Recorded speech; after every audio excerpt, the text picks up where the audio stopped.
needed by the two governments and probably by Asia itself, if not the world. You cannot project your naval and air power beyond the South China Sea as well as to the Indian Ocean and the Hormuz Straits in the Middle East without those bases. And we also recognize that Asian countries may be in danger if the balance of military power were not maintained between the two superpowers. And therefore, the ultimate noble purpose of all of this is to maintain that military balance in order that we can avoid war in Asia. This is to the advantage of not only the United States and the Philippines, but to the advantage of all of Asia and perhaps of the Middle East, Europe, and perhaps the world. When you hear people speculating in this country, and there has been some considerable speculation, that perhaps things are becoming a little bit too dicey in the Philippines and that the United States ought to think about putting its bases elsewhere. You take that seriously? I take it seriously, and certainly we would not stop you if you want to get out of the Philippines. Do you think that Subic and Clark can be replaced? You will not be able to find any replacement of Subic and Clark, but you are free to get out anytime you think it wise to do so. Mr. President, some would say that the gravest danger to the Philippines these days is that there is a crisis of confidence, and that what Mrs. Aquino would bring to the presidency would be a fresh breeze, and that she could get the expertise by surrounding herself with competent experts, but that what is needed is a fresh sense of trust, a sense that the corruption that is charged will be cleaned out, a sense that the cronyism that is charged will be cleaned out, a sense that the brutality that is charged against members of your armed forces and the police will be cleaned out, and that Mrs. Aquino can fulfill that role and you cannot. You, sir, are guilty of speculation and making allegations that are not proved by evidence. Corruption and hidden wealth were charges included in the impeachment proceeding.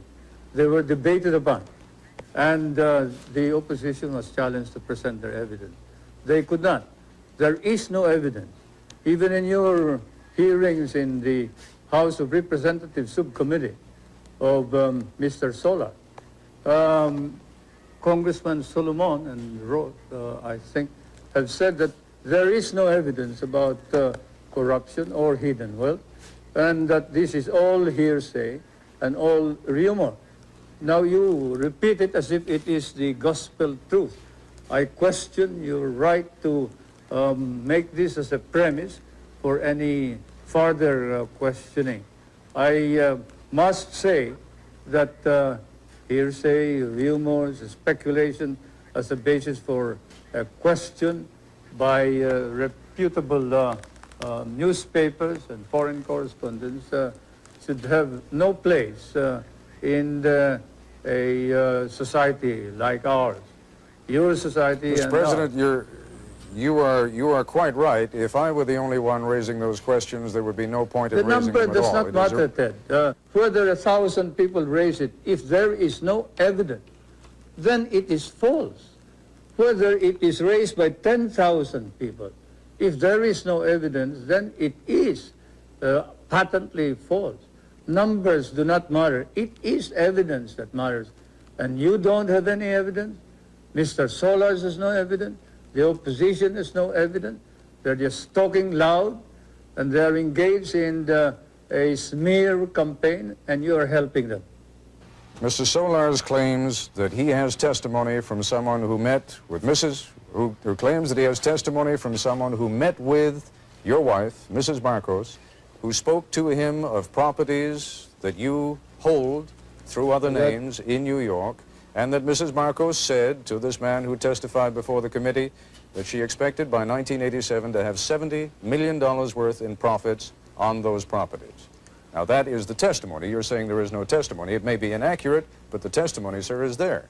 The witness when asked by Congressman Solomon whether there is any evidence whatsoever proving this, said, I merely heard it.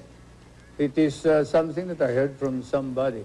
I do not know your sources of information. You may be more accurate than I am. But certainly, I don't consider that evidence which ties us up to the ownership of any of these properties. We are looking into the manner in which the evidence has been obtained by some of your investigators and some of your foreign correspondents, your newspaper men.